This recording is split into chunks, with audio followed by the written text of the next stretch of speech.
Philips, GE from India. I think that's one solution is what you mentioned. Yeah. But here we have several difficulties today. Many of the points Chandy raised with respect to the ecosystem, vendor ecosystem, partnering ecosystem, etc. There's also, I don't know how many of you understand Kannada. There's saying, "Hittala gida maddalla," means if you grow your medicine in your own field, right, it is not good enough. So I talked about the trust building part of it, right? There is this huge amount of suspicion of anything that is built in India to be used in India. I'm very actually pained when saying this. You go to a hospital, use this. Here are the complete results. All of that. I don't think our clinical ecosystem or people who are actually practicing clinical practice essentially can understand these papers, understand what sensitivity specificity means. There is a lack of understanding of the metrics that are valued everywhere else. Correct. That is one part, right? And just when, in a couple of years ago, when we actually got the US FDA clearance, then the same people thought, oh, this is worth it, and then started, adopting it. So that means unless somebody outside India blesses this, there's still sort of, suspicion on what we build. I mean, it's not just for MedTech, it's true for HP and other places. That's a journey of the country. I mean, Japanese products in 60s and 70s. Yeah, if it is, unless it's used in Germany or US, it's not worth using in India. And then when I see German roads with Kia cars, I think, hey, you know what? South Korea has made it now. Yeah, I mean, so it's crazy. So has anyone else in US used thermal imaging and AI? No, we are the first people. Then I have to say, we have 13 US patents. We decided to do US patents so that they know it is actually. So this kind of, unless somebody else blesses it, I can't use it, is one thing I get really pained about. It's nothing to do with MedTech. I've been in HP earlier, long multinationals. So I used to directly go to the head of the department in US, get their feedback, and then I used to get funding for a project in India. So this is something we know, right? So this is one aspect I wanted to bring in. Yeah. And to get rid of this or get over this, yes, maybe partnership with bigger organizations, like you mentioned, to climb on the ladder that they have already done with 25 years, 30 years, we are seeing stalwarts here, is definitely one way to scale and reach. As long as big fish and small fish issues don't happen, right? We need to keep the identity, and we should not lose the vision that we have for the small. And the last bit here is also the funding ecosystem. I think we had Dr. Anurag talk about funding piece, right? Which is also the same case. You go for Series A, Series B. We've raised enough, good enough funding so far, but then when you want to scale, you need larger funds. Then US investors really like what we are doing, but you're an Indian company. Why don't you swap and become headquartered in US? So there's a lot of these issues we need to solve. We need to have more risk-taking investors as well. There's always risk versus reward, graph, and I think a lot more needs to develop from an ecosystem standpoint. But can we build wonderful deep-sized prototypes? Yes. Okay. How does it scale? A lot more to be done. Great points. I think, big fish, small fish, capabilities, all that. And of course, the brand image of Indian products, right? By the way, design thinking didn't start, people like Braun, companies like Braun in Germany were thinking about design thinking 100 years back, right? Or Zeiss for that matter. I think Vijay was itching to say something, but Vijay, if you can be brief, then and then we can go to lineup. Okay. And then we'll end it. Just very quickly, I think one gap that I see, and I think which is easy to fix, and I really hope we can do that quickly, is today when you go out to get a valuation for your company, let's say, Geeta does that, or Lina, the merchant bankers in India who will do the valuation will do a revenue-based valuation. Okay, because that's the only thing they know, right?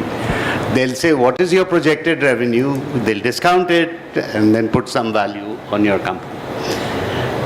What we need is asset-based valuation. And to value physical assets, all these accountants know how to do it, right? But to value intellectual property, right, or intellectual assets, it could be trade secrets, there could be, patents, there could be all kinds of intellectual assets. We just don't have that ecosystem, right? Yeah. And you're not going to get risk capital coming in and, supporting innovation unless you actually have a reliable way to assess, what that IP is. And again, this goes back to Chandy's point that, maybe some of our academic institutions just need a little bit of truth serum, right? about what is the true value of those patents and so on that are held. And I think, that needs to be done. And I'm sorry that David has stepped out, because he is one of those people who values innovation for investors in the US, right? And he understands how that process works, right? And so you just need people who can track. We have patent lawyers now. We have Kumaran and Sagar, Malti. There are lots of people who are following patent ideas pretty closely, but we need to also make them into valuation experts. Correct. So, thank you, Vijay, for that. Laina, go ahead, Laina. Well, I think I actually resonate a lot with Dr. Nair on the fact that I think the reason why we've scaled how much ever we've scaled right now, I think there's still a lot to go, is because we are two people with very complementary skill sets. So my co-founder is a scientist who thinks about the patents, who thinks about the science, the deep technology, while I'm the commercial person, and when I don't understand why a patent, why is it so limited? What will you think of? How will you actually think that it goes to scale? If it doesn't make commonsensical sense to me, we get into a lot of arguments about what is this. And I think those arguments, those open conversations, and I learn a lot about science and tech from her, but she learns a lot about commercial from me, and I think the two of us, when we come together, is when we actually build something which is meant to scale. Otherwise, if we had only focused on the initial patents that my co-founder came in, we would have been limited to a very, very small market, a very small problem. But I think everybody around us and the fact that we have this very good complementary skill sets between the co-founders is what actually helps us think much larger than any of us could have individually. Thank you. You have two people in a room and you are there. One is our Honorable Prime Minister. The other one is Bill Gates. What are the three things you'll ask, or two things, or whatever? Well, let's start with Laina again. Laina, quickly. Really, you put me on the spot for this one. Okay. To our Prime Minister, I would ask... and maybe Honorable Finance Minister also next to him. So, absolutely. So I would ask them to actually build programs that work with venture capitalists to de-risk even venture capitalists who are looking at high innovation. 30 seconds over. Thank you very much. Geeta? Is going to go in the same direction. So Mr. Bill Gates and Mr. Modi create a fund which only funds Indian startups going to US. Okay, great point. Anurag? To Mr. Modi, it'll be make sure that there's a policy framework to procure technologies that are born in India for Indian needs. So that's number one. And to Bill Gates, remarkable innovations happening in India, use it for the rest of the world. Lovely. Thank you. Chandy? to our Prime Minister to use his global stature to help India create a regulatory system that is applicable throughout the global south so that the world is our market. And to Mr. Bill Gates to be a little more kind to entrepreneurs. He was an entrepreneur himself. He sets very tough goals for entrepreneurs nowadays. Wonderfully put. Okay, Vijay, 30 seconds. Right, yeah. So to the Prime Minister, again, I think it's already been mentioned, but I think we really need to rethink our procurement policies, right? And you know, we're starting to do it in defense, but please think of biosecurity as a national security, right? And let's start thinking about investing in innovation and also being clear about procurement policies on innovation so that, you know, because really to drive innovation, you need the military industrial Bill Gates? complex, right? Yeah. And with Bill Gates, I think, you know, you do a lot of grassroots support, but you know, you don't support innovation. That in India, right? Great. So, I doff my hat to all of them here. They've done wonderfully well for this panel and for their professional careers as startups. Big round of applause. That's really not big. Yes, thank you very much. To stay informed about the startup ecosystem, subscribe to My Startup TV.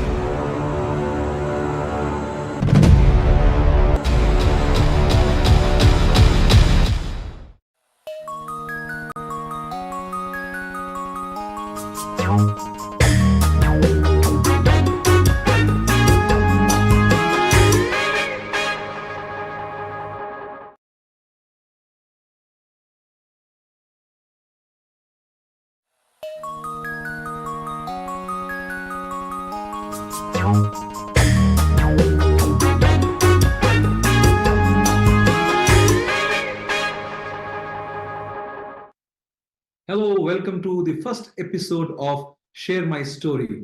This show is all about you, the entrepreneur, your startup journey, your triumphs, your challenges, and everything in between.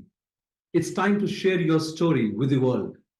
And in this episode, we have very special guest with us, Kopula Vasundhara, the founder of D-Hub India. Vasundhara, welcome to the show. Thank you, Sunil. Thank you so much. A wonderful evening to Thank you. and all the viewers and listeners. So, Vasundhara, let's start by understanding, D-Hub India. What's D-Hub India? We know it's an incubator for people with disability. I want to know from you as to what D-Hub is all about. What's the vision? What's the mission? DHub, we are starting for financial independence for persons with disabilities. So the major challenges we are facing is lack of infrastructure, lack of education, lack of opportunities, and also social stigma and community. So every time we need to prove ourselves, we are capable to the society. So instead, when we are going for the opportunities, job opportunities, we are facing lack of infrastructure barriers, first of all. So we can't get a solution, immediate solution to change this world, inclusive world. So instead of that, 80% of the PWD are living in rural areas. So they can't come for the cities, urban areas for job opportunities, even for livelihood. But when we give the suitable skills and tools for their livelihood, not only their livelihood, but their sustainability. So with these 10 years experience of with community services, I understand this. Then I started India's first business incubator for PWD. So different entrepreneurs hub. The main Many agenda is congratulations. financial independence. Amazing work, Thank you. incubator dedicated for people with, a person Yes. with disability. you yourself are a person with disability, Yes, and you were a journalist as well, right? You work for yes, multiple yes. media houses. So how, tell us about your story. How did you come about? How did you take the decision to start an incubator? So actually, when I enter into my professional life, so I enter into at the age of 25. Until I did not get any discrimination from the family and even from the professors or my teachers, my friends, even society also. But when I started to living myself, I faced lot of discrimination. So I can't choose my dream job. I can't choose my dream education. So everywhere there is a problem, and people feeling that they're doing some favor us, even we are capable for giving job or providing anything. They're feeling that they are giving something great and favor. So I don't like that, and most of the things are happening with sympathy, not in a friendly nature or in an empathic way. So yeah, for everything I'm fighting with the people. So people feels that why this girl always fighting, and sometimes I feel that why I am every time arguing with the people. Why can't I do a different approach?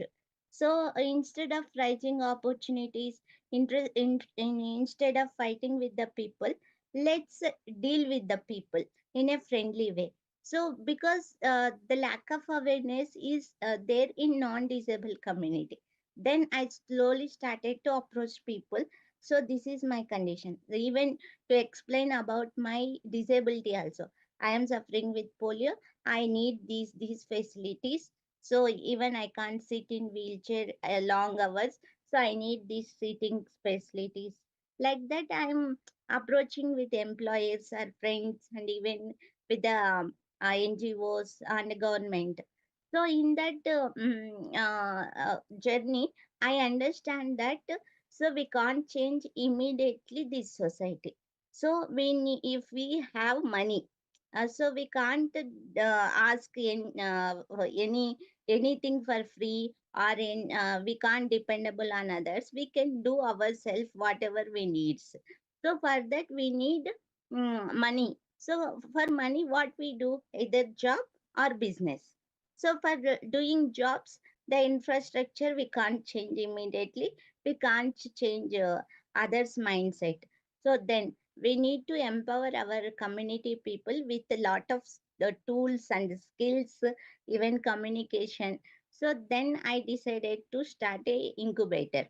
So it's okay. Already we have lot of incubators in Hyderabad.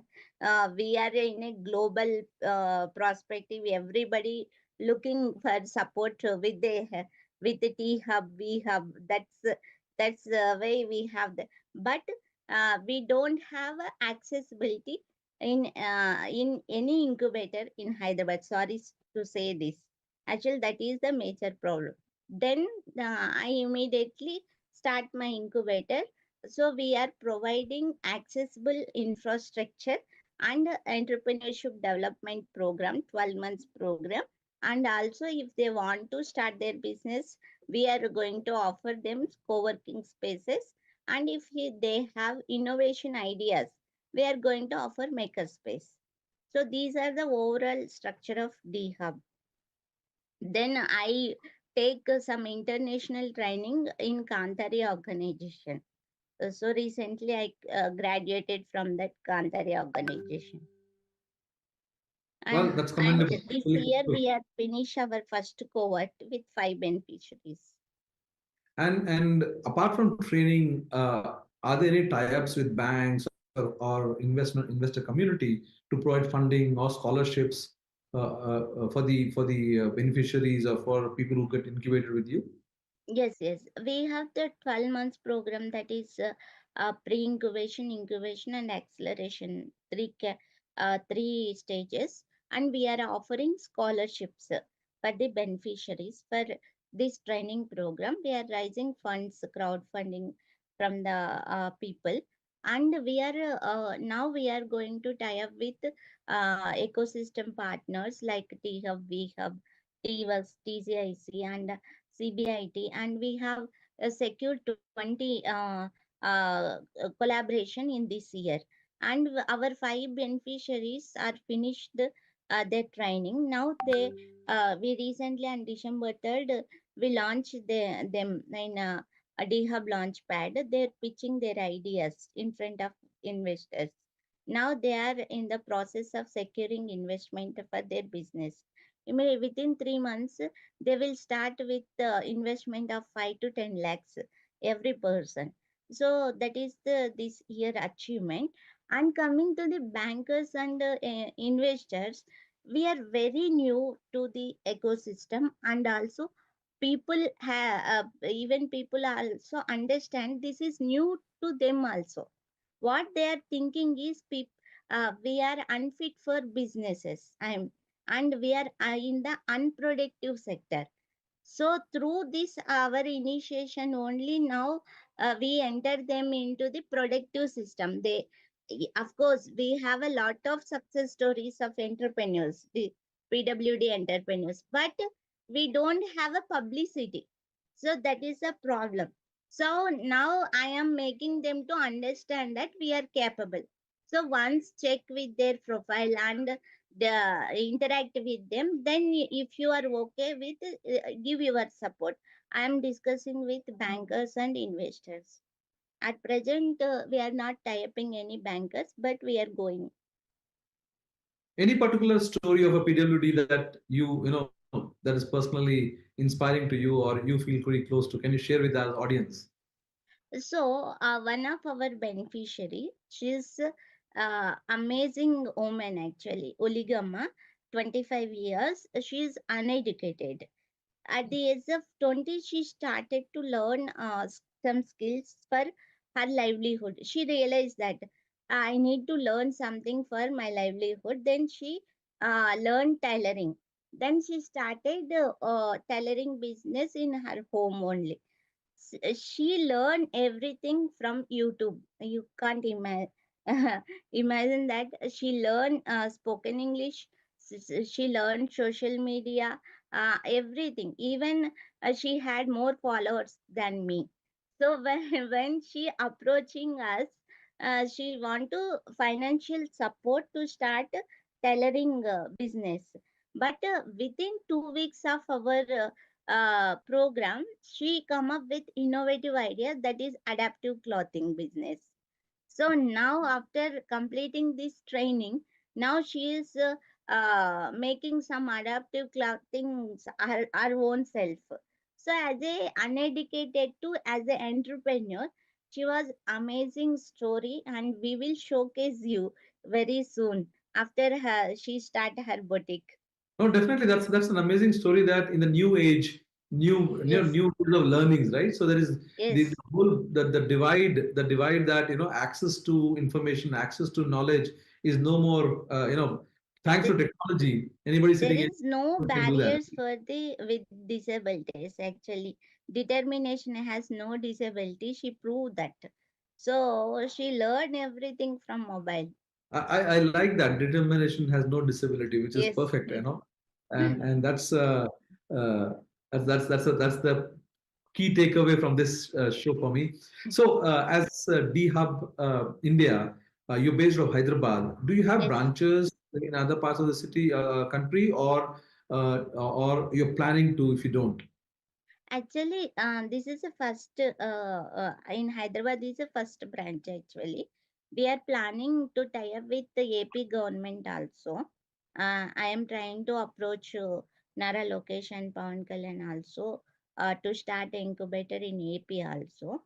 And the when we are approaching these people, are the problem is connecting with them. We need to roam every time. Actually, we are not getting their personal appointments actually with the people. So but I'm trying but Telangana government is very friendly, and we will soon we will secure a accessible space for D Hub. So our major challenge is that is the accessible space for D Hub Center. We don't have a office still now. So without office, without infrastructure, without team, uh, me and only with the help of my co-founders, just we are team of 5 people. So even we are working for ourselves and we are doing these programs. So I'm proudly say that even in the starting, I mean like startups, everybody are feel that it's very challenging. Yeah, it's very challenging. But if we plan everything in a particular way, we can achieve all those things. So I'm the perfect example. Within 12 months, we finished our training program with 5 beneficiaries. We secured almost 6 lakhs funds from various departments of cultural department and tourism department, and even with the pride of Hyderabad awards we raised crowdfunding. So without any infrastructure we did all these things. So we don't have a lot any team members and big office and infrastructure. When we I will tell one thing. When we are planning for 4 months residential training program, but we did not secure office actually. So then immediately we shifted our program to online training. So we finished that. So even though there is a lot of challenges with network and disabled people are living in their villages, they don't have a laptop or systems. So they're listening through their phones. There is no Zoom options, networking problems. Every 40 minutes we need to rejoin. So a lot of challenges are there for online training. But even though we finish, our beneficiary also supported us. Well, that definitely requires a lot of courage, to leave something that you're already doing. Like you left journalism, you had a secure job, and then you left that. You decided to do something which was challenging, definitely. Yes, very, It very requires a lot of challenging. passion, requires a lot of passion, and requires a lot of commitment to it. And especially in your case, you're a new mother, right? You have a few days old baby, right? So that Yes, must have been a difficult journey. I mean, a challenging journey. yes. Tell us about you have a you have a media house which is Weave Media. What does it Yes. do? So we are into event management and media related services like digital marketing services and graphic design and content writing, PR works, lot of things. But majorly I'm focusing community welfare. We did a couple of events like beauty pageants for wheelchair users and blind cricket matches and award functions, government authorization award functions like Pride of Hyderabad, and even we are giving government authorization award for the television and film people, celebrities. These are for my own concepts. I did every year in in March and August, and we have some particular timelines. So through this I am raising sponsorship, and I'm using those money for this community welfare. So this year only I started my foundation, Section 8 company for the operations of D Hub. Through View Medias, I have 10 years. This year we have a 10th anniversary. So I enter into the community welfare and even for the event management as an entrepreneur. I'm very happy. Lot of challenges I overcome. I face lot of losses, lakhs of rupees I lost in the entrepreneurship journey. But I learn everything personally. There is no mentor, guide for me. So it's all personal learnings. So now I have all the skills, capabilities, tools, how to manage financial things and all the professional and even for the team people. So I get all the knowledge with this 10 years experience. So I'm very happy for that. And also, I'm the only one woman entrepreneur in this media sector. And for that, very rightly, you were given the award, Seva Ratna, award by Yes, Visishta ICSE. Seva Ratna. Yes.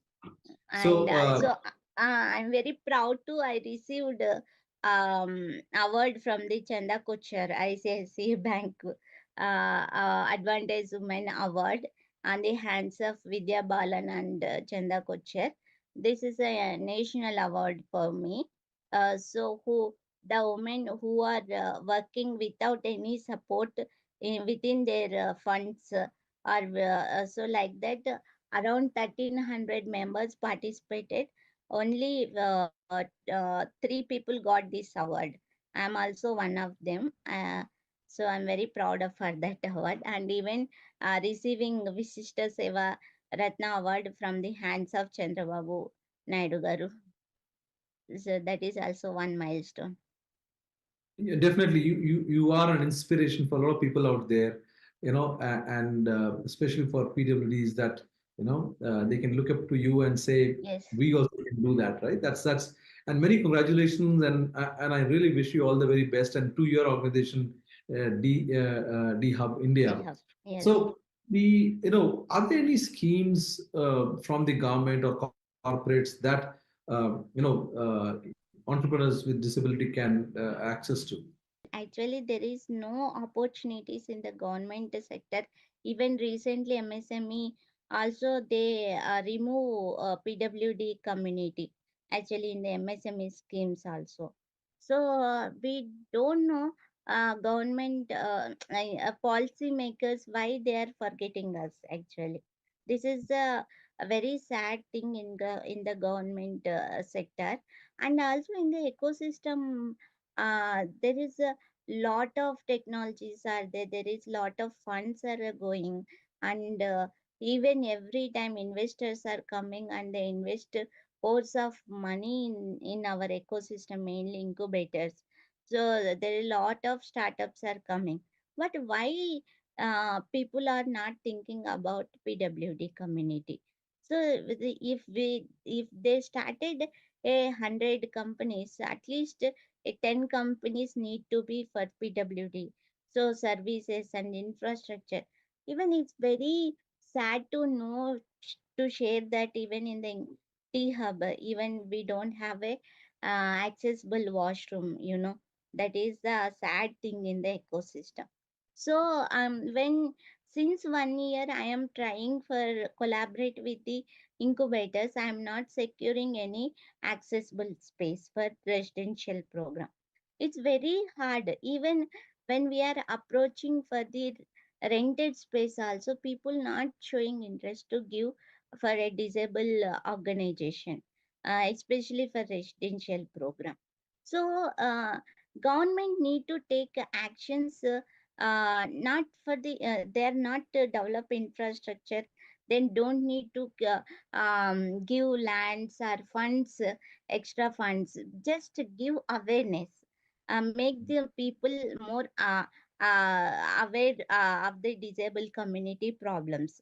Even in the disabled department also, who are working for the PWD also, they don't know the needs and requirements of the disabilities. That That's is the very major unfortunate. challenge. That's very unfortunate, isn't it? I mean, an organization does not know. I mean, people who are responsible for it, they don't know, which is very No, unfortunate because the they're lack of not awareness. So lack of. I need to educate them first, and I need to make them understand the problems. So it's sometimes I feel that my all my energies I'm using to make them understand. That is a major challenge for me.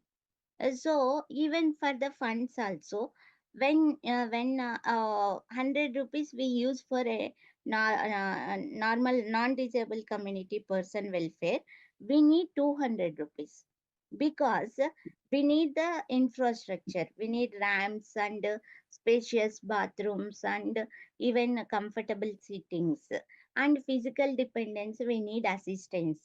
So for those we need to spend double amount. So for that we need funds also, more funds. When we are approaching international organizations and impact investors or philanthropists, they are asking why you are putting this much of budget. Because our needs and requirements are different, sir. I, but even they don't understand. So that is the second major challenge when running a disabled organization. So first we need team. Even team also needs salaries. Nobody is working 10,000, 8,000 these days. Even a telecaller asking 18 to 20K salary. So further, at least minimum 5 to 10 people we need to run an organization. So salaries, when salaries we are approaching funds, they're saying like this. When we are going to collaborate with the ecosystem partners to reduce our expenses, there is no accessible space. So how can we survive? See, even coming to our personal problems, even we are not getting any salaries for doing service. So what about our sustainability, surviving in these ecosystems? So lot of challenges are coming, Sunil, actually. People need to understand that disabled needs are different, requirements are different. That is only my humble request, actually. Definitely through our program, we will, take this message out and we'll Yes, promote that part, create the awareness. That will be our responsibility as MyStartup TV. We'll do that. yes. Whenever you start any I mean office or whatever, you think about accessibility. That is your responsibility. When people feel that responsibility, the ecosystem will be more inclusive. Then we don't need any other special spaces for running our programs, or even our lifestyle also will be more easy. But when you said, even T Hub does not have, access for people with disability, that just proves the point that even at that level, It's a the plans are technology hub. at top level, they're not thought of Yes, it. yes, it's a technology hub. Why don't they create a separate space for PWD? So Why what I'm don't they are not giving entrepreneurship training for PWD? That is my question. I I see think Vasundhara. No, there is no need of Vasundhara. There is no need of D Hub. They have a super technology infrastructure. Lot of team members, funds are there. But why don't they giving some space for PWD? That is my question. Even when they are offering co-working space, but what should I do? So when I take one seat, I see that is not. I don't need office for me. I need space for training. In that, even we have T Hub, any other incubators don't have a accessibility infrastructure for these training programs. Let's say you were to get a real estate space, a training space, physical space. Uh, do you think the number of people attending would go up exponentially than what you have done now online? Or given the fact that people are going to be across India, Yes, an online would be better way, or an hybrid model, both physical and online? Which kind of model would you go for? see, online will be suitable for only few lessons. For suppose, for this Uligama case, we can she learned tailoring. That is a traditional tailoring, but now she need fashion tailoring things. So, so when we are giving online training, so the fashion designer how to train her. Okay, even though she will learn in that online. What about customer behavior? How to approach customers? This kind of practical learning. We make our curriculum in that 1 month mentorship are there. They need to visit boutiques, and they are sitting in with the fashion designer, and they are learning all those practical things. How to handle customers, and financial literacy, how to handle accounts, and what kind of clothes are there, and where they are buying, vendors, those learnings need practical things. So it won't possible with the online training. Even they're living in a 1 BHK area. I mean rural area. They're very below poverty line people. Most of the disabled people are depending on pensions, 4,000 to 6,000. So they will disturb with the family members and all the problems. When they're sitting at one particular area, they will focus on training only. That is the we need residential program. It won't happen with the online training. And also, I'm not giving every time training. Within 4 months, they will learn everything. Spoken English to entrepreneurship skills, innovations, pitching, everything. So even if they don't start businesses also, with those skills, they will live themselves with the job opportunities or anything, any opportunities. It is completely transform their life. It's not only about the entrepreneurship training. Finally, for DHub India, what's the future plans going forward? We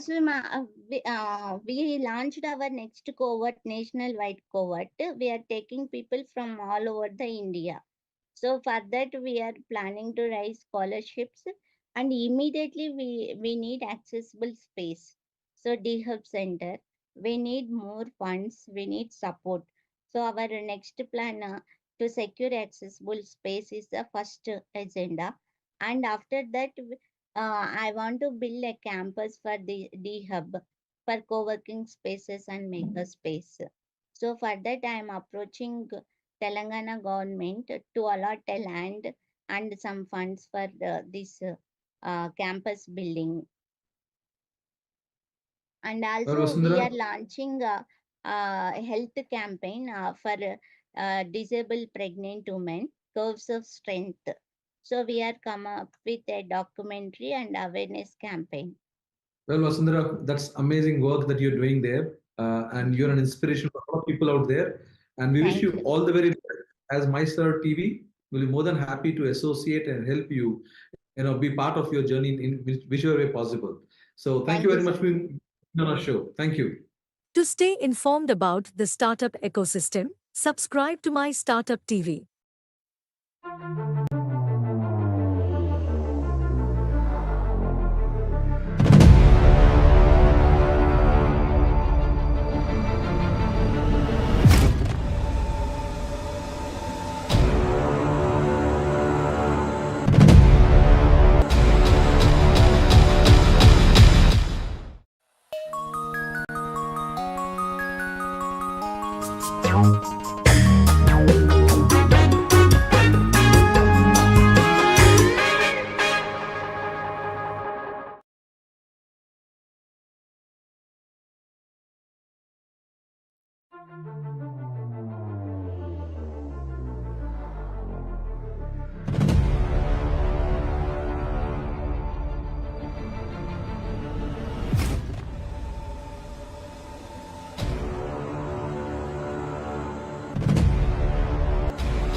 All understand to understand what geocoin is all about, I have a special guest with me, Syed Junaid Ahmed, who is also a design product engineer. He's a digital fabrication expert. We'll understand from him what it is all about, and he has special focus in semicon and blockchain. He currently is the manager at Prototyping Development Center in Andhra University in the Incubation Council. Junaid, welcome to the show. Yeah, thank you, Major Sunil. Well, first Pleasure thing, to be on your show. yeah, thank you very much for being on the show. So, Junaid, first thing I want to understand, what is this digital fabrication expert? What is it all about? Yeah, basically, like you have machine tools and machines where like you can use like computer-aided design and design manufacturing. Like using that, you could be able to produce your ideas into thoughts into a real product. So I help translate ideas into products at Andhra University Incubation Council. So I deal in IoT and IoT related products actually. Yeah. And tell us a little bit about Andhra University and the incubation center. And at what stage are you guys, and how many startups are working? Are there any startups in blockchain technology working in blockchain technology? We have a couple of like startups who are currently working on blockchain. One of them is SpotMe's. I can say notably they are working on it. And to coming to the Andhra University Incubation Council, we have a technology business incubator, like an inclusive technology business incubator funded by Department of Science and Technology, where we have a mandate of supporting startups who are into IoT. And we have a grant in aid program where we can give up to 10 lakhs per startup to like from idea to prototype stage. So that's currently we are doing, and we have completed 2 calls in which we have selected 5 each per call, and like we have awarded up to 10 lakhs to those startups. So they are working in building IoT products. We would be very excited. Like we'll share some amazing products soon. Actually, yeah. Interesting. So, as you know, this week, last week, it has been all buzzing about, geocoins. Yeah. And I mean, plainly put, it's cryptocurrency. That's what people are calling it, right? That's what the media has been talking about. Yeah, it means like it's a bleak situation, because the thing is, it's somewhere in the late night, Geo started its GeoCoin on their own web browser, which is Geosphere. A lot of people started saying that like Geo entering into cryptocurrencies, but like to take on this particular aspect, it is not a currency, I can say. It is the coin is basically a reward token system, which can be equivalently compared to like means like you can't compare. There is no apple to apple, because the thing is there is another browser called Brave, which is also provides basic attention tokens. Basically, those tokens are on blockchain and which are currently tradable. But whereas when it comes to GeoCoin, there is no specific roadmap or methodology to redeem as of now, and it is a coin on a blockchain basically, which can be traceable. But the thing is, which has its underlying means like there is no white paper released by Geo as such to claim it as a cryptocurrency. Is that the reason, also the reason why, last week, it just started, the buzz started and then died down because it's not a cryptocurrency when people realized it was just a reward points, in digital format? Yeah, I mean, it's like the thing is, we don't know what the roadmap which Geo is planning. Usually, when it comes to crypto world, people get started excited when they start reading about the white papers, which says essence of what it is and how it is and what it's going to take and like how it's going to grow. Basically, usually developers will have a roadmap based on that. Like people pitch in and then they start contributing to that particular platform, and then you have a greater community, and then you have community which starts using the coin as a trading digital asset, because the thing is, once they see the value in that particular coin, they feel that it can also rise to the moon like Bitcoin. Yeah. And basically, because GeoCoin is a digital reward point, it doesn't involve mining as people do with Yes. other cryptocurrencies, right? There's no And mining involved. yeah, there as of now there is no mining involved, and also the thing is we don't know how much supply these coins can have basically, and how Geo is planning to reward the customers is not it has been clear. When I started like out of enthusiasm, I've installed the Geosphere browser and done the registration and then seen, but still I couldn't be able to fetch any Bitcoin, the Geo coins basically. So what I, while researching on this GeoCoin, what I came across in some of the media, because officially Geo has not released anything. Yeah.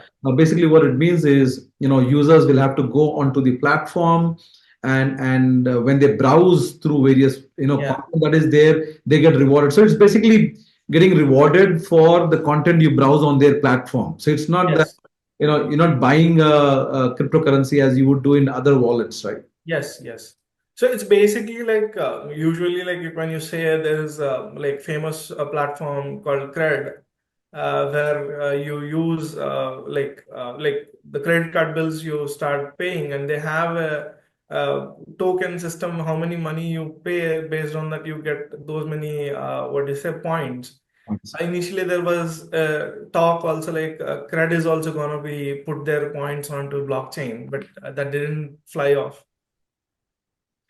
So, because these are reward points, what we used to have, let's call the olden days, pre digital currency. You had a card and you would have some points, so you could just go and redeem them or exchange them or get a discount. So that's what Geo Coin is all about going to be, right? You have Yes, yes. coins equivalent to what you buy or you browse. Something similar, but the thing is like Geo might like the thing is Polygon Labs is the startup which is helping Geo to build their the platform, like the coin is going to be on their platform. So that like the thing is we never know like how Geo wants to build their ecosystem, because if there is a white paper available on this particular thing, then we could be able to guess or get to understand how the future roadmap of this coin would be basically. So is it safe to assume that, knowing Reliance Industries and Mukesh Ambani being futuristic, what they did with Geo, right? They Yeah. rolled out Pan India and gave them free, and then got millions of people onto internet, right? Rather, got them hooked to internet. Yes. Is launch of Geo coins could be an indicator that in coming time, maybe government of India might make it legal to have own cryptocurrency held by Indian companies, not from foreign. And this could be the first step. Basically, when we say like digital assets, like government of India is already in trials with like the government of India has instructed RBI to look into central funded digital coin, where like they can get rid of the digital, I mean like the physical notes, where you have a larger problem of the counterfeits and stuff. Though demonetization plucked away a little the fake notes, but the thing is still the government is facing a lot of trouble in maintaining the like fiat money.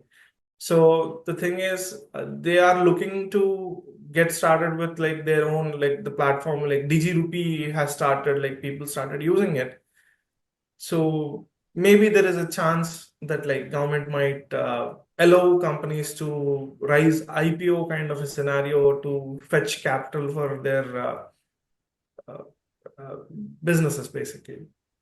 So, I mean, coming back to the point, if Reliance is doing it, there has to be a long strategy plan, a strategy or a long play in this, right? It is quite likely that in coming time, it might become, other major companies like the Mahindras or the Tatas, even they might, because Tata is big in consumer space, right? So they might also come up with Tata Coin, for all you know. Yeah, That could lead to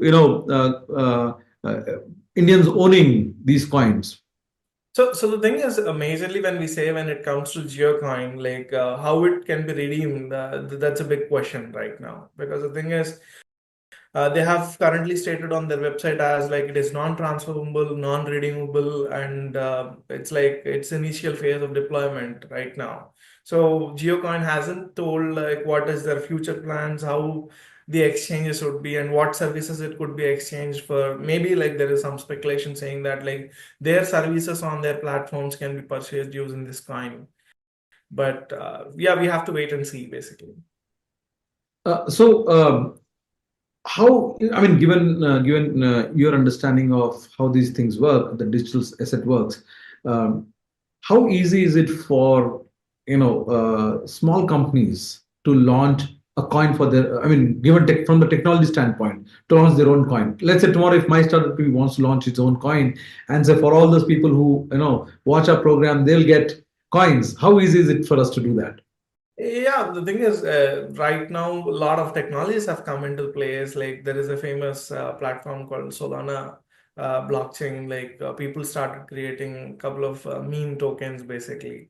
So you can have basically a token for your own company, and you could launch it and you can have your own set guidelines and rules how people can buy. And similarly, there is a platform called SciHub where you have like they democratize the research papers. Like they have a copy of research papers available for free to public researchers, and they have launched a coin that's being currently traded, where like if you want to donate to them, you can buy that coin and you can donate that coin to back to them, so that like they can have a revenue stream basically, where like they can sustain their services basically. Okay.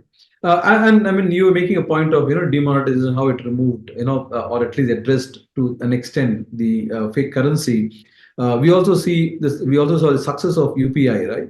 And how Yes, yes. kind of I mean, at least one big change for all of us has been we don't need to go now worry about carrying change, which used Yes, to be a big thing, right?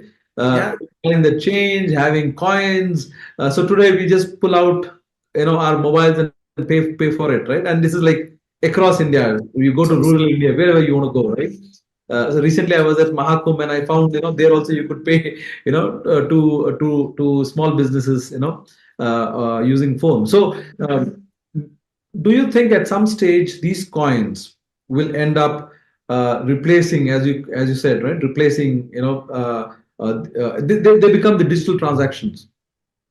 Yeah, the thing is, UPI is a great transformatory step by RBI and NPCI, where like they have created this underlying fabric where like they can transact with ease of doing business with just a mobile number and Aadhaar number with available to you, and then you could be able to transact into the money. But like whereas you say the thing is, still we have to go a long way, because like our people have to get accustomed to it, because like there are a lot of online frauds are happening, and like there are no mitigation ways which is happening. When it goes to digital currencies and like these digital assets, there wouldn't be no regulator available, so that thing people getting losing their money for tricks may be possible. But when it comes to centralized currencies or like platforms, like maybe there might be some chance of regulation should be in place basically.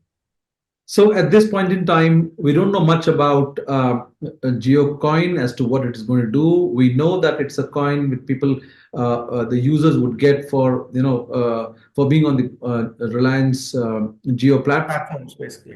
and we don't know how people can redeem it. The owners can redeem it, but then we will keep watching this space, and Junaid, we'll come back to you. Do Sure.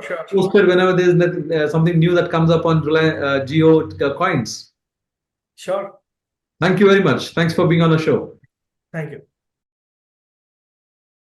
To stay informed about the startup ecosystem, subscribe to My Startup TV.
It's wonderful to be here.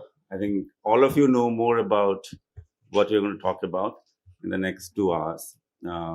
You've done it, you rolled your sleeves, you've dirtied your hands, hopefully not the products, and then taken things to really make a transformative impact on the lives of patients. I think my center point is how I'm going to impact lives of patients. Right. This is really at the center point of what we're going to do for a new technologies that we've been talking about for the last 15 years. But perhaps the trigger point for a cascade impact has come now. I sent an email this morning. It was just a draft, so we'll go along. I'll keep the time. That's the only thing I know to do in the last 15 years. My request is to keep that patient centricity while you are intervening with your perspectives. I won't do a round the table because it'll take 2 hours itself to do that. First, and my appreciation to IKP, the Panvita 25th year, lovely, wonderful ecosystem that she and her team have created here. Sangeeta, Vishu, many others I can't see, have been really major sharp vectors for transformation of this ecosystem. So big round of applause for them to start with. To both the sides, I have the pleasure. Actually, I'm the novice here. Let me be very honest about it. My background is molecular biology and manufacturing, and I work for Big Tech, which is part of MolBio. As it's an R&D arm of MolBio, around 80 to 100 scientists, engineers. And I'm also building another biomedical research foundation called Blockchain for Impact. You can see that on LinkedIn. I will then pass on initial comments by Professor Pavandhar to my left, who will then pass the baton to Professor Rabindranath Mukhopadhyay. Lovingly, we call him Robinda, whom I have known again for the last 20 years. And then I think as my pointers were, we'll probably pick 7 to 8 speakers, 3 minutes of intervention about just laying the ground for this. I don't know. Vishu, you don't have a bell, right? For 3 minutes. We can clap the bell. We can clap actually. Thank you. And then initially we want to talk about what is the need of the hour, what are the challenges. Then, of course, talk about, quality systems, safety, efficacy, regulatory, and all of that we want to talk. Then go to, this is interesting. Everywhere I see, this is something coming out of academia being taken by big companies, even in India. That, we talk about NESCAR 19, Immuno Act, that is also came out of IIT Bombay with hospitals, TMH. So how is that partnership going to help? And finally, what is the call to action for India? What we should be doing. Hopefully, Vishu and Sangeeta have promised me that they'll put this together into a white paper.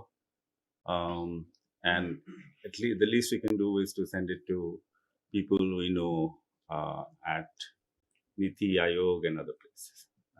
I'll stop there. Pavan? Thank you. Very good morning. It's an honor welcoming you all to this wonderful session that perhaps a few years back we wouldn't have perceived. My name is Pavandhar. I was till recently with JNU and now I am in Kochi, setting up the Center for Synthetic Biology and Biomanufacturing. It's exciting because the way science is moving forward and getting translated into real world applications, we are looking at, currently if you look at the numbers, there is something like $7 billion market already there in this section. And the predictions are that it's going to grow 20% in the next decade, this decade and the next. So therefore, it is the right time for us to navigate our pathways, whether they are conceptual, they are regulatory, and there is funding issue. And then, end of the day, we really want to work together and create a united force. That would be making some impact. And we wouldn't have imagined this few years back because we are still scared of gene therapy. A lot of issues coming with that. But then the science is moving so fast. It's wonderful to see that we are today talking about real world applications, and a lot will come from your side. You're all domain experts. It'll be nice if people also share their personal experience with the cell and gene therapy.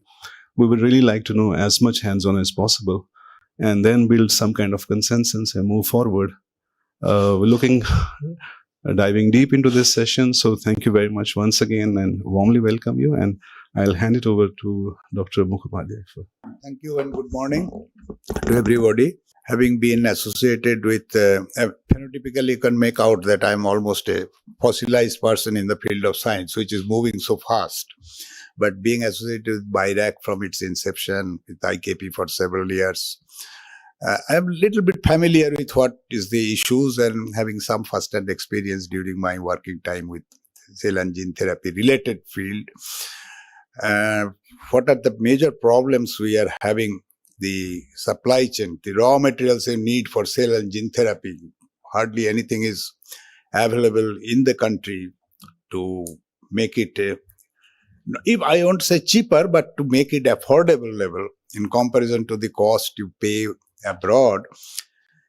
It is very difficult, very challenging. So yesterday only I was discussing with Dr. Ghosh about all these issues.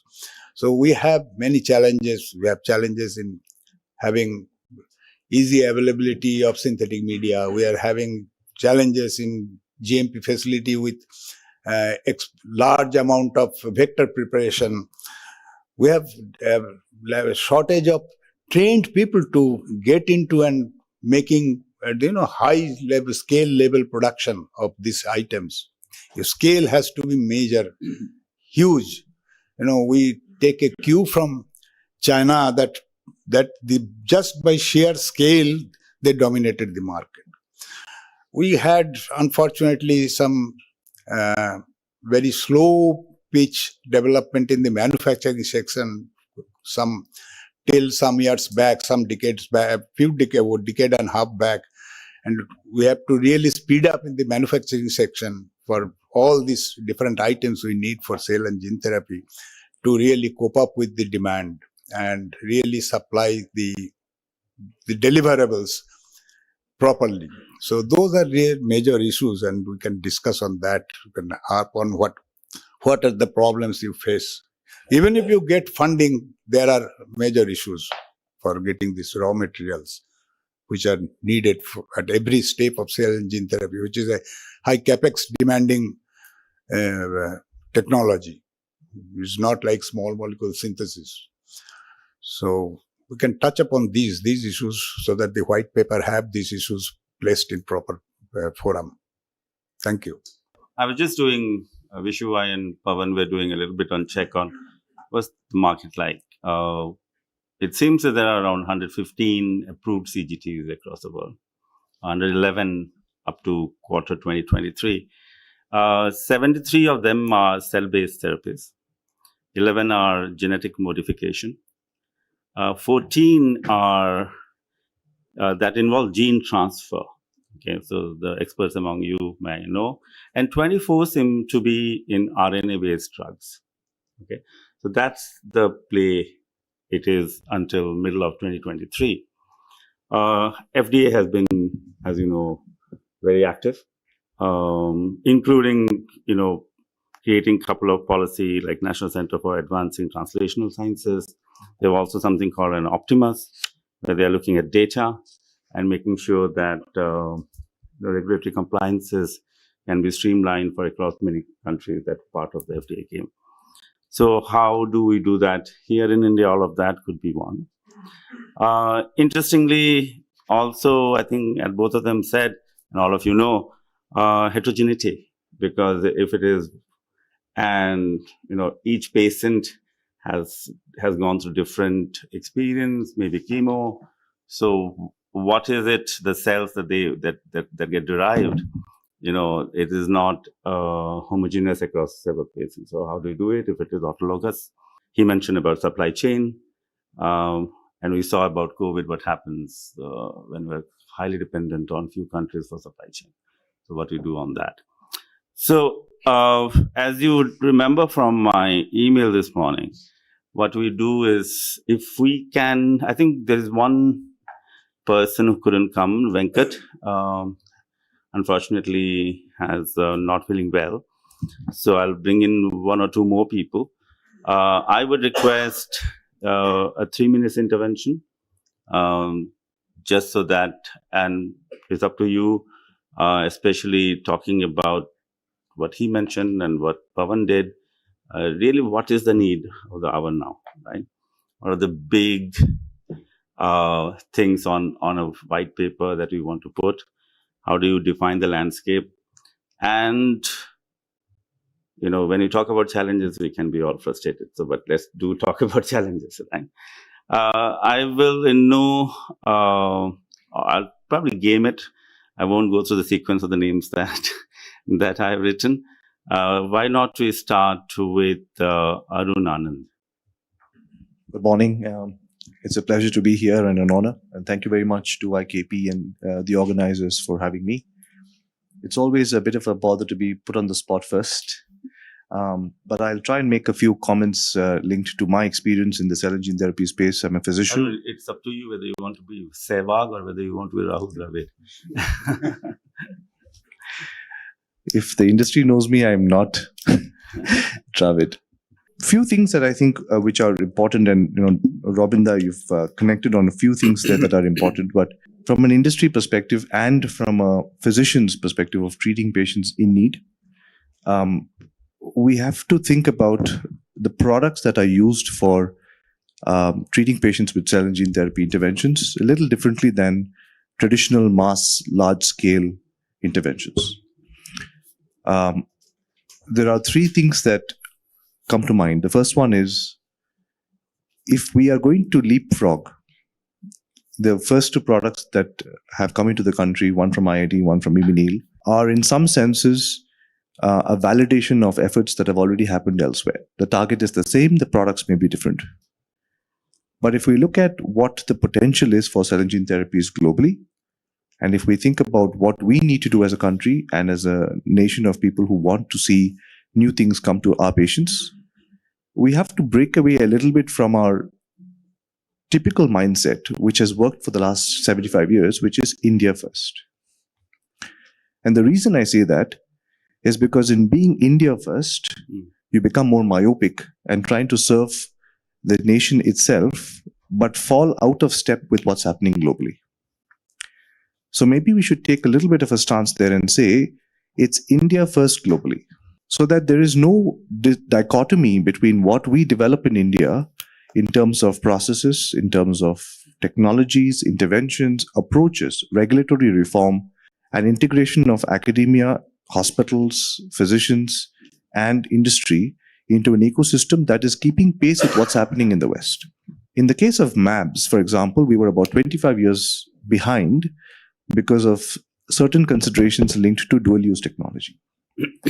The same continues with cell and gene therapies, because essentially you're using viral vectors for transfection, and there are certain technologies linked to viral vectors which can become used for other nefarious purposes.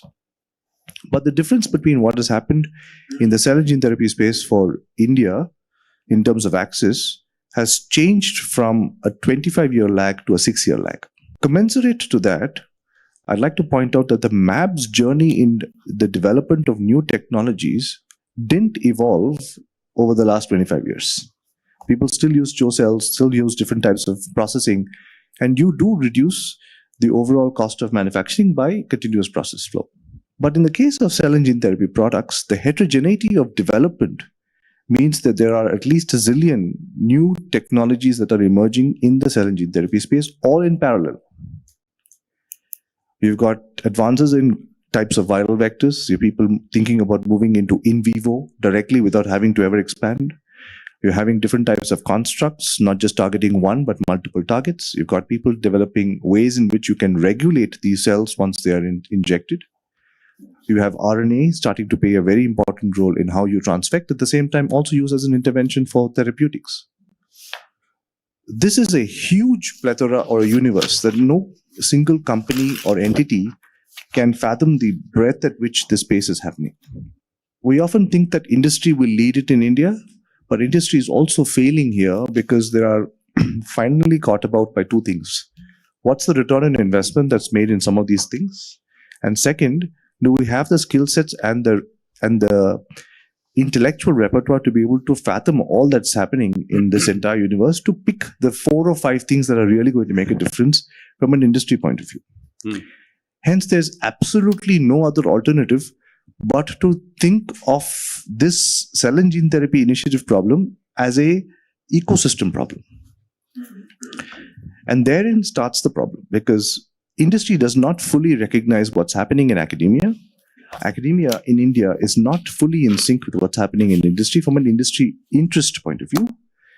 The regulators are trying to catch up with several things that have happened from a technology point of view, but also regulations. They're finally driven by the spirit of the law, and the law takes forever to keep pace.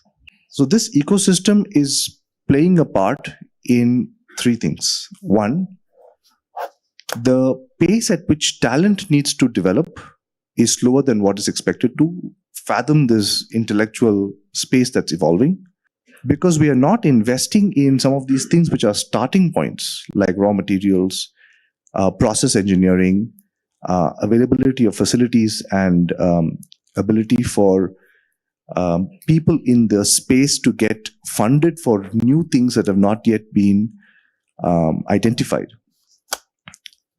And the third, funding. So all these 3, because when you ask a person who's investing, the first question they'll ask is, okay, how exciting is it? What's the chance of success? What other ways are people looking at it that can make it seem that it is de-risked? Got it. So the 2 things that investors can possibly, because I've gone through 3 rounds of funding and I have battle scars for it, but the key thing that people have to understand as investors is fundamentally risk is there. And Indian ecosystem on risk investments is still very, very early. Great point. I think we'll touch upon this, Arun. Fantastic. The couple of things that you said really aligned with me. It's an ecosystem problem. So, it's neither going to be solved only by the industry or only by the academia, and all things about raw materials and all. Ravinda, you wanted to? I just want to touch up 2 points that came in mind. Very valid points. I've harped on these issues many times. Unfortunately, still, the whole, our academic setup, systems, the rules which govern that, had some issues also. Academia and industry has not come in harmony because of still some mistrust among them, frankly speaking. I had been in basic research. I was telling that in basic research field, still, it is a white-collar job. People who are developing technologies, they are just hammer and sickle people. This type of attitude is there. There is a caveat here. If academic person getting a fund for developing with industry some product or some process, at the end of the day, after 5 years, that academic person is still evaluated for promotion on the basis of publication. So a project comes, Satta takes his student to work on that. PhD students wants a publication. So slowly, the attention goes in publication more instead of solving the practical issues. Very well pointed, Ravinda. I think this is an inherent system defect. If you can't solve this, it's very difficult. You can say that somebody said in government, in Indian system academia, you are coming and 35 years, it is very difficult to throw you out if you don't do any work also. Right.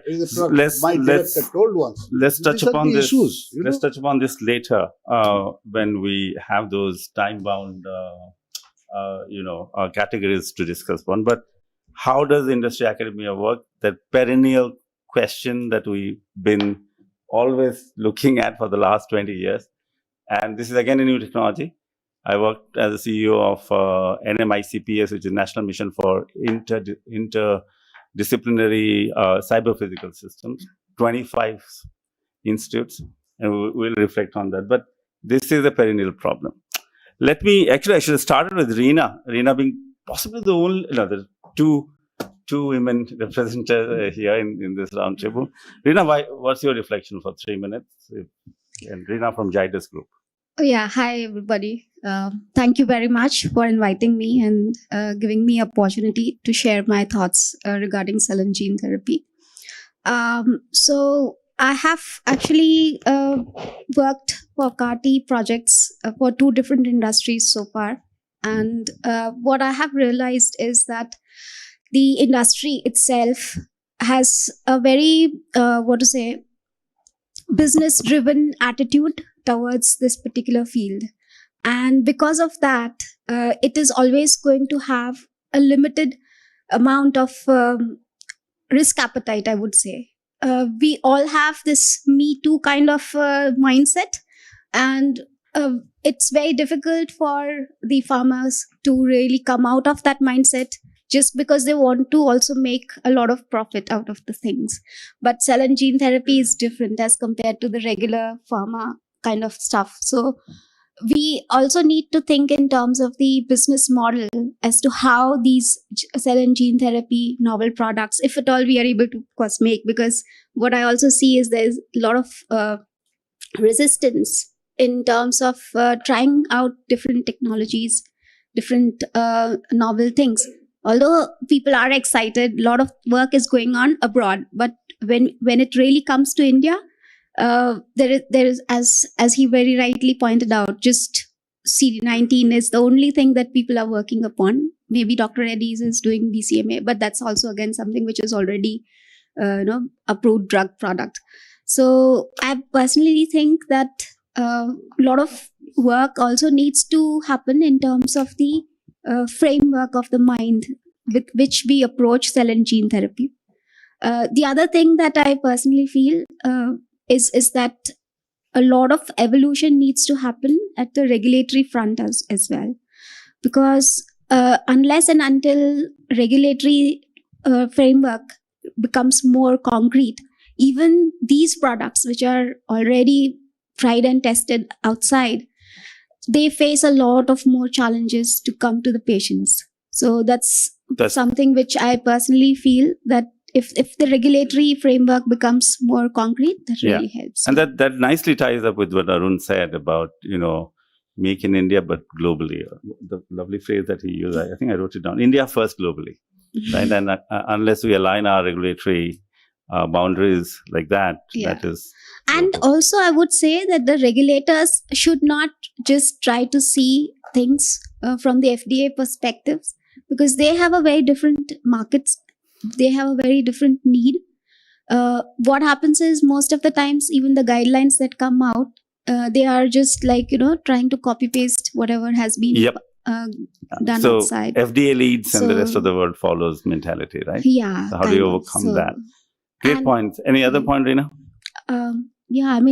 If we are running out of time, it's fine. Yes. Okay, thanks. So 2 from this side, let me go to this side now. They will say that, we've been ignored. Let's start with the young man who does 2 things, a lot of young men here, who is in India and also in Spain and France, and now shifted from Vellore to Pune, whom I'm talking about, Vaibhav. So thank you, first of all, and I'll try to stick to 3 minutes. And it's a very counter perspective that I have here. I generally, and Lentistem was started when I was transitioning from academia to industry. And the question that we were discussing with my founders, co-founders, were not these problems. To start something, I would like all of you to imagine what have been the good industries in India. If you look at IT, it was able to prosper. And of course, raw material means that computer was the only thing we could get once and it can stay with us forever. But there were other industries we had in past, like textile. And if you learn from those industries, what exactly led to demise of those industries or, rise of those industries. And the core are actually 2 things here. First is people. If you don't have people, because these industries are not on the on the land. You can import all Boston tomorrow here in India, but you can't make a single product because you don't have people. People want to be there. You will train people and then they could love to be there. Okay. So the question is, can you create, I think, ecosystem part? The ecosystem is not only about those materials, but also about the men and women. And second thing, IP. And I think maybe Arun may not like it, but we are all using those cars designed by somebody else. Okay, we are not designing ours. Why? Because it's risky. But our population is different. We should be working on them, and it's not that we are not going to do. It's just that we are not doing in advance. We have 6-year lag. The new cars will come from India, which are IP protected in India, will be again 25 years, like maps. So there are two parts to it. One is, yes, people, we need to find or create an ecosystem where young people, so I think there are like 8 students behind me sitting here. They all love to stay in Hyderabad or Bangalore or in that industry, created by Immuni, in like Sahara. Okay, it's not a good name today maybe, but Subrato Ghosh created in Lucknow a place where people who don't want to live in Lucknow also would love to go and live in Sahara city. Reason? It was people loved it, right? So you need to create places where people can create intellectual property and stay. That's one important thing. And I know people are going to be talking about raw material and other things.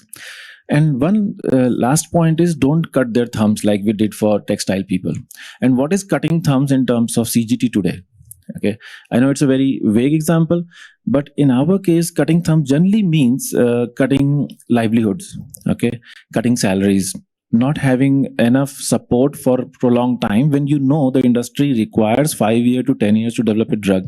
We need to think about PhD fellowships or postdocs, or the industry has to think about a rising scale of pay or something where they stay there with the company or with the lab for longer times. That is very important. Thank you. Thank you. So people, IP, making our own raw materials here, including constructs and all of that. Great points. Thank you, Vaibhav. Let's move. I'll bring in now Subhra, my good friend Subhra, who is to my left. Hi, good morning to all.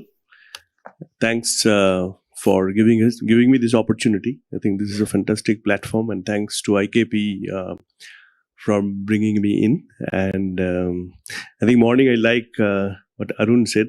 You're the new kid in this domain. Honestly, yeah. In cell and gene therapy domain, it's a new experience for me. But my major experience is in vaccine, and I spent some time in BIRAC to understand the ecosystem. And this is true. I mean, a true reflection that I can give basically what is required today to bring the CGT to the next level, because this has the maximum potential. I mean, we all know that what kind of potential it's cell gene therapy. So. And it is a combination. It can create havoc. I mean, total disruption with respect to the therapeutic domain. And we are looking into this when so many molecules are already into the market. India is already in the map, and I think we need to bring it forward.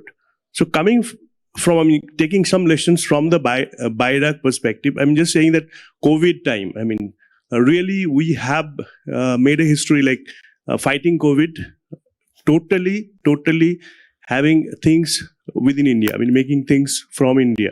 And how we did that, I mean, there are certain things that what we learned there may be translated into the cell and gene therapy. One is that ecosystem. I think everybody talks about that ecosystem that is required. But what kind of ecosystem basically we need to have?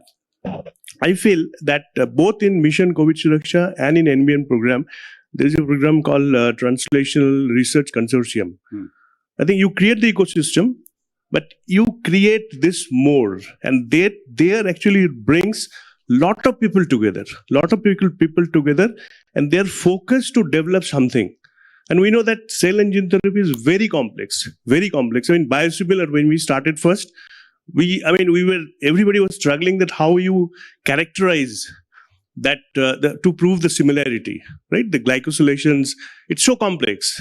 And I remember the company called Momenta. I think all the people who worked here, they came across this Momenta. I mean, they were experts in that one. So this kind of expertise, and we need to have even more. The second challenge that biosimilar we faced, I think we spoke that monoclonal antibody, okay, we were still not to that level because of the scale. The scale like Korea or the Singapore or other countries they have gone to, we were nowhere close to that one. And I think that was infrastructure, how much investment you required, we're not able to provide. But for cell and gene therapy, I think we are capable of go to the scale. I mean, it is not too high. We can make it in India, I mean, definitely. And all these materials, I mean, to become a self-reliant, I think all this material required for cell and gene therapy. I was in a meeting in cell and gene therapy conference in Vellore, and it was a very nice meeting. The people came from all across the world. And what they were talking about, the two things. One is the challenges, like when you, the stem cells, if you're using for the therapy, maybe it worked in phase 1, but when you go to the phase 2 or phase 3, it is failing. There are a lot of products that has come using this mesenchymal stem cell specifically. It did not go through because it failed in phase 2 and phase 3, although it has a good success in phase 1 or in the preclinical. So the manufacturing, even if it is in a scale down model, but it is not so simple. So there are a lot of complexity. We have to understand that one. What works for AAV may not work for lentivirus. So it needs to be different.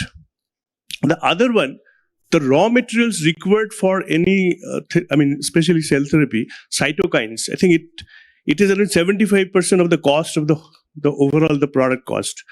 And I think when you talk about make in India for the global market, we need to think about the cost as well, because I don't think we can produce a therapy which costs $1 million. It is impossible. I mean, even if it is going for the global, it is not going to be sustainable. So when we talk that we will do it in India, let us make it more self-reliant, get people come together. I think good to see that USP today, they're making standards, and I think which is very important. And we already have some things which is required to make these products and compare with something else, I mean, which is very important. And similar organizations should come together, create a consortium, and then create the ecosystem. That's, I think, from my perspective. Thank you, Subra. I think you kind of pointed to the mission mode approach that we took during COVID time. And NBM, you were both at NBM as well as being the director of operations at Virac at really the crucial time. Something that we should learn, you mentioned about biosimilar experience, I think around 2007, 8, 9, 10, all those, we're scratching our heads what to do, and then finally the guidelines